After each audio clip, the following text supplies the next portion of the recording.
I'm taking my resume out to as many places as I can.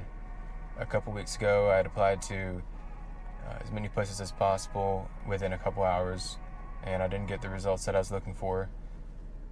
This time, I changed a couple things.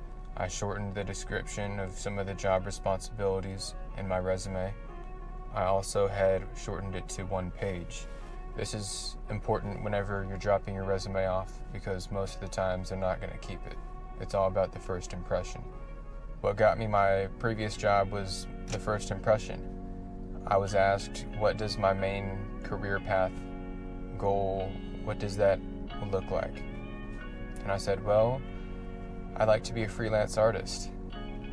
What does that mean to be a freelance artist?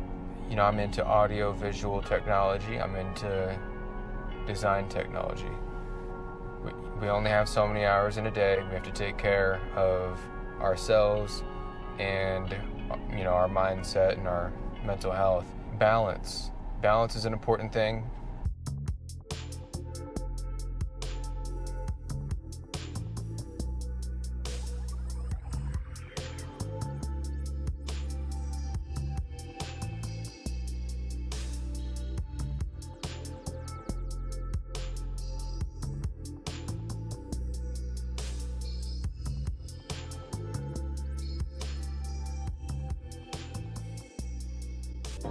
Working at Kleinfelder for about a year, I was a quality control testing technician, and I would report daily on my field reports, trying to get the time in increments of 15 minutes out of the hour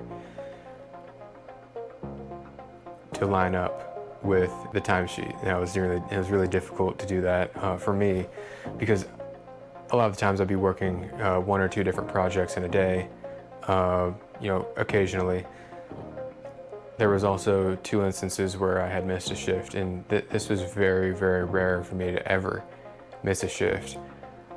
But I think it had a lot to do with what I'm focusing on outside of work, such as music, such as design and art.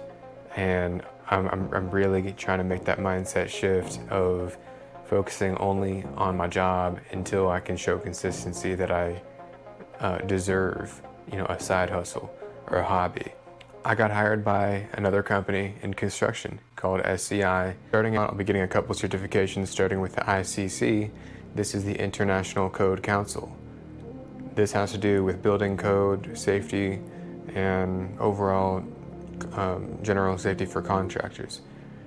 I'll also be getting the SB 101, SB 102. This has to do with moisture and density of the soils before any construction happens.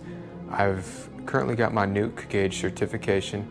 This goes directly with the SB 101 and SB 102 with the kind of gear that I'll be using. What I've learned is to really just pay attention to the textbooks, make sure that anything else is confirmed by supervisors that it's true, and then study your hardest. That way, if I fail, just like how I failed the ACI certification the first time, and then I paid $500 out of my pocket, blessed to have passed that test. And now, I get to stay in the construction industry of quality control. So I'll be, trying my very hardest to pass it the first time. And then once I get that certification under my belt, I'll be getting a couple extra pay raises. Then I will be getting more experience in the field, and my job description will grow.